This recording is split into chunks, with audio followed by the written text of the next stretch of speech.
자, 매체와 윤리 보도록 하겠습니다. 자, 우리나라가 뭐 프리덤 하우스라는 뭐 그런 데가 있는데 거기서 우리나라 언론의 자유가 68이래요. 별로 안 좋답니다. 자, 그 다음에 자, 언론의 자유 필요하대요.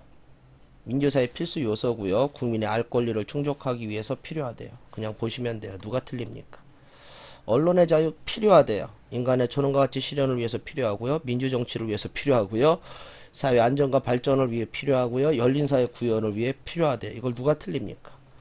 자, 요쪽에 오른쪽에 표현의 자유 그래가지고 미일 사상 시상의 자유 있고요. 요쪽에 별표시 땅 쳐야 됩니다. 2번 6월 평가원에서도 문제를 냈고요. 이 미일의 자유론이라는 책이에요. 책 제목은 자유론인데 요거 낼 거니까 좀 별표시 치시고 좀 이따 좀 자세히 하도록 하겠습니다.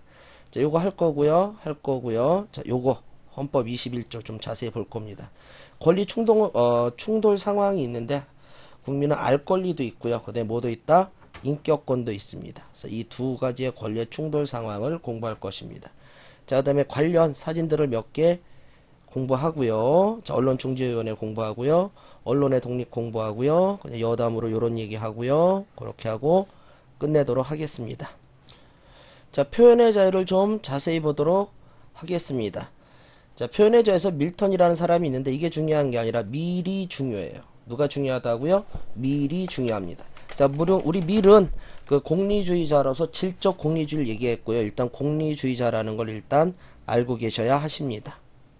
자, 일단 밀은 자, 질적 공리주의자이다. 자, 그래서 최대 다수의 최대 행복을 얘기했었고요. 그래서 밀은 다수교를 옹호한다. 일단 알아주도록 하십니다. 밀은요.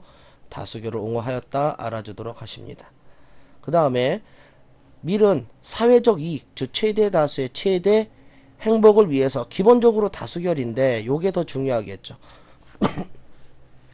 무조건적 다수결이 아니라 소수 의견이 존중되는 사회적 이익, 소수 의견이 존중되는 다수결 그렇게 얘기했습니다. 즉 다수결과 함께 소수 의견이 존중돼야 사회적 이익이 이루어진다. 그렇게 말을 하였어요. 자, 한번 색깔 넣어볼까요? 자, 그럼 왜 소수 의견을 존중해야 되느냐? 이걸 포인트 잡고 들어가 주셔야 됩니다. 소수 의견이 옳을 수 있기 때문이에요. 이 말은 우리가 다수결을 택하긴 하지만 우리가 다수결을 택하는 이유는 다수가 아마도 그래도 옳으려니라는 추측이지 다수결이 항상 옳은 것은 아니라는 겁니다. 즉 소수 의견이 옳을 수 있다는 거죠. 자, 그렇기 때문에 우리는 소수 의견을 존중해야 돼요. 그런데 거꾸로 생각하면은 만약 소수의 의견이 틀리면 어떻게 할 겁니까? 그러다 그건 문제가 아니라는 거. 왜?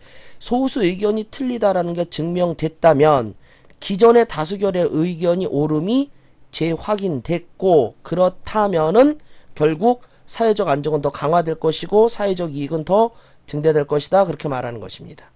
자, 요거 꼭 알고 계시도록 하십니다. 자, 그 다음에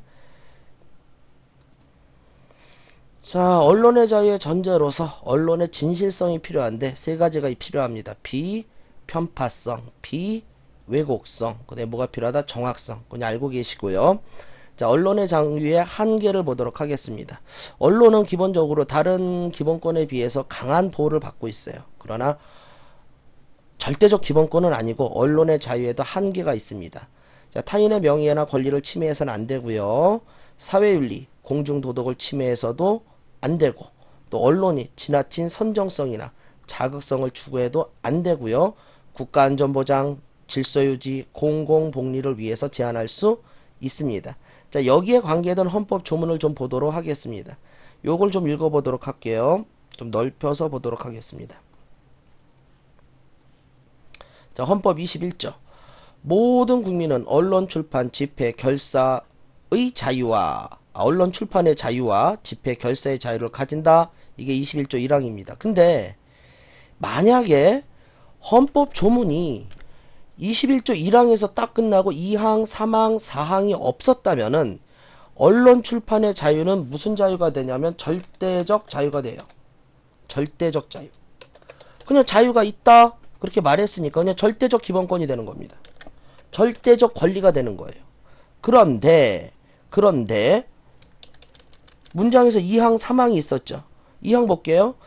자, 언론한 출판에 대한 허가, 검열, 일단 검열의 동그라미 땅 쳐주시고요. 일단 인정되지 아니한다, 아니한데 밑줄 쫙 그어보도록 하겠습니다. 일단 안 돼요. 근데 좀 이따 좀 자세히 해야 됩니다. 2항 넘어가고 4항을 볼게요. 이래서 절대적 자유가 안 되는 겁니다. 언론 출판은 타인의 명예나 권리 또는 공중도덕이나 사유를 침해해서는 아니 된다라고 적어놨어요. 즉 무한한 자유를 가지고 있는 것 같지만 언론 출판의 자유도 뭐가 있다? 의무와 뭐를 가지고 있다? 한계를 가지고 있다 그 뜻입니다. 의무 한계라고 써주도록 것이요. 의무와 한계를 가지고 있다.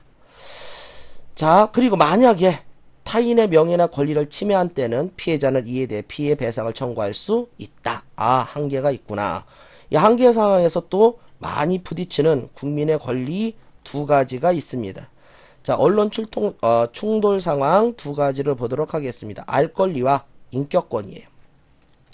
자, 알 권리와 인격권. 자, 알 권리를 강화하면 인격권이 침해될 것이고 인격권이 강화되면 알 권리가 제한될 것입니다. 인격권의 종류, 성명권, 초상권, 저작권, 인격권, 사생활의 자유. 여기서 성명권 같은데 이름입니다. 이름. 내 이름을 남이 마음대로 도용하면 안 돼요. 이게 뭡니까? 이런 게 어디 있습니까? 여러분 나중에 커서 이제 길을 가다 보면은 성심성의껏 모시겠습니다. 무슨 나이트클럽 조용팔 그래요. 조용필이 아니죠. 조용팔 그럽니다. 나우나 그래요. 나훈하가 아니죠. 자, 이런 것들 다 남의 성명권을 침해하지 아니하기 위해서 나름대로 꽁수를 쓴 겁니다. 얼굴 쓰면 안 되고요. 당연히 안 되죠. 자, 그 다음에 알 권리를 한다 하더라도 다음의 경우에는 함부로 보도하면 안 된다 그 뜻입니다. 재난 보도 시 피해자를 보호해야 돼요. 자, 그 다음에 피의자의 무죄 추정의 원칙입니다. 가끔 뉴스에서 본 거 여러분들이 머리에 되뇌이면 돼요.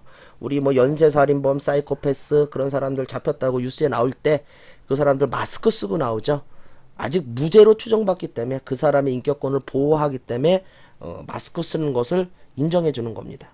그 다음에 사생활의 보호. 근데 만약 그런 것이 침해된다면 자, 반론권 요런 거 구제방법 별표시 땅 쳐주셔야 됩니다. 여러분 스스로가 구제방법 별표시 알아서 꼭 쳐주도록 하십시오. 자, 구제방법 반론권과 언론중재제도가 있어요. 자, 반론한다는 뜻이죠. 언론중재위원회에서 언론중재법을 볼게요. 보도가 행해진 동일한 채널, 지면 또는 동일한 효과를 발생시킬 수 있는 방법으로 반론문을 게재하도록 규정하고 있다. 그래서 동일이란 단어가 두 번 나왔는데 이건 이겁니다.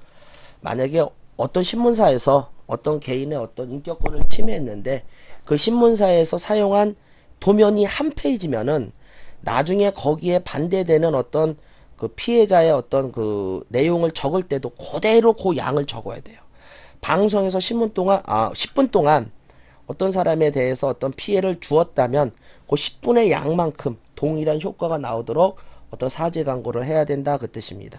자, 그래서 언론중재제도, 그다음에 반론권 알아주도록 하십니다. 자, 그러면서 정정보도 청구권이라고도 있어요. 주제 방법으로 정정보도 청구권 옆에다 적어줄까요? 정정보도 청구권 요것도 알아주도록 하십니다. 자, 정정보도 청구권 쓰도록 하십시오. 옆에다 정정보도 청구권. 그 알 권리와 인격권과 대비되는 어떤 충돌 상황에서 사진 몇 개 넣어봤습니다. 진짜 옛날에는 말도 안 되는 보도도 이루어졌었어요. 진짜 이런 보도가 신문에 나온 적이 있었습니다. 이게 목욕탕이 불났어요. 목욕탕 2층에 있습니다. 옷도 안 입고 뛰어내려오는 걸 이걸 사진에 찍어가지고 이게 그 신문에 그 보도된 적이 실제로 있었습니다. 몇십 년 전에는. 이건 엄청난 인격권 침해죠. 선생님 까만색으로 매직체. 이거 뉴스투데이라는 데서 이제 어떤 그 안 좋은 곳을 이제 습격해가지고 이제 경찰들이 잡아가는 겁니다. 근데 방송에 이 보도될 때 이 사람들 다 피의자죠. 불법 도박한 사람들이에요. 이 사람 좀 안쓰럽게 서 있죠? 뭔가 좀 찔립니다. 근데 이런 걸 방송이 보도할 때 이 사람 얼굴 그대로 다 들이대면 안 돼요. 그렇기 때문에 가끔 뉴스에서 장면에서 이렇게 흐린 처리가 나오는 겁니다. 얼굴을 보호하기 위해서. 자, 그런데 이런 사생활의 보호는 공인과 사인이 똑같이 보호받지는 않습니다. 그게 바로 오른쪽 그림이에요. 이 사람은 우리 뭐 TV에 몇 번 나오는 유명한 연예인입니다. 작년에 세월호 사건과 연루돼서 이제 검찰에 출두할 텐데, 공인은 사인과 다르기 때문에 사생활의 자유를 사인보단 덜 보호받아요. 더 보호받는 게 아니라 덜 보호받습니다. 자, 그렇게니까 얼굴을 그대로 드러내주는 거예요. 그러니까 옆에 이 양쪽에 있는 사람들은 사인이죠. 사인에 해당되니까 얼굴을 이렇게 처리해 준 것이고요. 이 여자는 공인이기 때문에 얼굴을 그대로 들이댄 겁니다. 근데 선글라스 낀 건 이 여자의 자유이기 때문에 선글라스까지 빼라고 말할 수는 없었어요. 이거 베트남전에 있었던 그 유명한 사진인데요. 아무리 어린 소녀라도 이렇게 빨개 벗고 이렇게 걷는 걸 이제 사진에 보내면 안 되겠죠. 근데 이거 굉장히 유명한 사진입니다. 폭격을 맞아가지고 네이팜인가 어쨌든 굉장히 안 좋은 폭탄이라는데, 거기에 온몸이 화상을 입어가지고 어쩔 줄 몰라 하는 사진이에요. 지금 미국 가서 살고 있습니다. 자, 이 사진도 또 유명한 사진입니다. 자, 그 다음에 자, 여기까지만 하고 도식 30페이지 땡 치도록 하겠습니다. 자, 우리 언론윤리에서 또 하나 또 생각해 줘야 될 게 뭐냐면 언론의 독립이에요. 뭐의 독립이라고요? 언론의 독립입니다.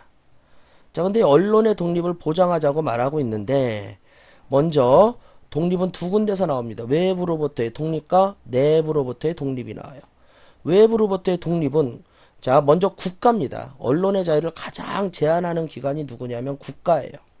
그래서 국가가 이제 언론을 많이 탄압하곤 하는데, 그래서 언론은 국가로부터 독립해야 된다. 이걸 어디로부터 독립이다? 외부로부터의 독립이라고 말합니다. 대표적으로 사전 검열 X예요. 아까 검열을 인정하지 아니한다. 그렇게 말했을 때 검열은 사후 검열이야. 모든 검열이 아니고요. 이거 별표시 EBS에서도 나왔습니다. 사전 검열만 안 되는 거예요. 즉 언론사가 어떠한 언론을 어떠한 기사를 신문에 보낼지는 검열할 수 있다 없다? 없다는 겁니다. 자, 그러나 상식적으로 너무나 당연하죠. 사후 검열은 인정해야죠. 언론사가 무슨 보도를 했는데 그것이 어떤 큰 사회적 문제나 범죄와 관계돼 있다면 당연히 검찰은 수사하고 검사해야 됩니다. 즉 사전 검열 안 되는 거고 사후 검열 되는 것. 언론의 독립에서 외부로부터의 독립. 또 하나는 내부로부터의 독립입니다. 이건 이제 이렇게 볼게요. 우리 중앙일보 위에 삼성이 있어요. 중앙일보는 삼성의 계열사지. 그러면 이 내부에서는 이건희 같은 사람 함부로 욕하면 안 되겠죠. 바로 짐 싸야겠죠. 이거 내부로부터의 독립이다. 자, 이거는 옵션입니다. 한번 써봤어요. 지금은 사전 검열 안 된다. 너무나 당연한 걸 아는 건데, 옛날에는, 근데 옛날도 아닙니다. 그분들 다 살아 계셔요, 지금 다. 당사자들. 사전 검열이 아니라 보도 지침이 있었습니다. 그러니까 이렇게 보도하라고 미리 알려주는 거예요. 그러니까 검열을 넘어선 거지. 검열은 쓰고 검사 맞는 거고, 이건 쓰기 전에 위에서 이렇게 쓰라고 명령이 하달되고, 그렇게 맞춰 쓰고 다음에 또 검열 받는 거야. 그러니까 이거 언론사가 아니죠. 요런 보도 지침이 있었답니다. 고문 당했다, 보도하지 말 것. 과거 이제 독재죠. 김금태라는 분이 있습니다. 지금 돌아가셨고요. 노무현 정권 때 좀 장관까지 하셨던 분이에요. 자, 고문 많이 돼서 고문 후유증으로 돌아가셨는데 이런 거 보도하지 마라. 이런 거 살짝 있는데 볼까요? 서울대에서 300여 명 시위 중 뭐뭐 했는데 보도하지 마라. 그러니까 국가가 이런 보도 지침, 이건 사전 검열을 넘어서서 완전히 독재의 상징이죠. 지금은 있을 수도 없는 일입니다.